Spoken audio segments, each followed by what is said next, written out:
মুম্বাইকে সামনে পেলেই গোল করেছে কামিন্স।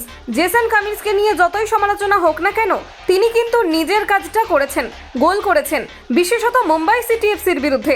মুম্বাই সিটি এফসির বিরুদ্ধে জেসন গোল পেয়েছেন ধারাবাহিকভাবে। সেমিফাইনালে দ্বিতীয় লেগে আরমান্দো সাদিকু না থাকলেও মোহনবাগান সুপার জায়ান্টের ম্যাচ জিততেও অসুবিধা হয়নি। জেসন কামিন্স তাঁর জায়গা পূরণ করেছিলেন। শনিবার ইন্ডিয়ান সুপার লিগের ফাইনাল ম্যাচ, প্রতিপক্ষ মুম্বাই সিটি এফসি। বাগানের হয়ে কার্যকর ভূমিকা পালন করতে পারেন জেসন কামিন্স। ফাইনাল ম্যাচের আগে বিভিন্ন পরিসংখ্যান নিয়ে কাটাছেঁড়া হচ্ছে। পুরনো ম্যাচের ফলাফল ঘাঁটতে গিয়েই দেখা গেল মুম্বাইয়ের দলের বিরুদ্ধে কামিন্সের goal scoring record. Mumbai City এফসির বিরুদ্ধে কামিন্স গোল করা শুরু করেছেন সেই ডুরান্ট কাপের সময় থেকে। গত বছরের অগস্টে হওয়া সেই ম্যাচে মুম্বাই সিটি এফসিকে 3-1 গোলে হারিয়েছিল মোহনবাগান সুপার জায়ান্ট। গোল করেছিলেন জেসন। ডিসেম্বরে ইন্ডিয়ান সুপার লিগের ম্যাচে মুম্বাই হারিয়েছিল মোহনবাগানকে। সেদিনও কামিন্স গোল পেয়েছিলেন। আইএসএল এর ফিরতি ম্যাচে জিতেছিল মোহনবাগান সুপার জায়ান্ট। জয়সূচক গোল করেছিলেন জেসন কামিন্স।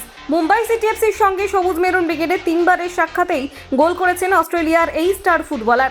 আসন্ন ফাইনাল ম্যাচেও মুম্বাই সিটি এফসির বিরুদ্ধে গোল করে দলকে জেতাতে চাইবেন জেসন কামিন্স। কলকাতা 24/7.in।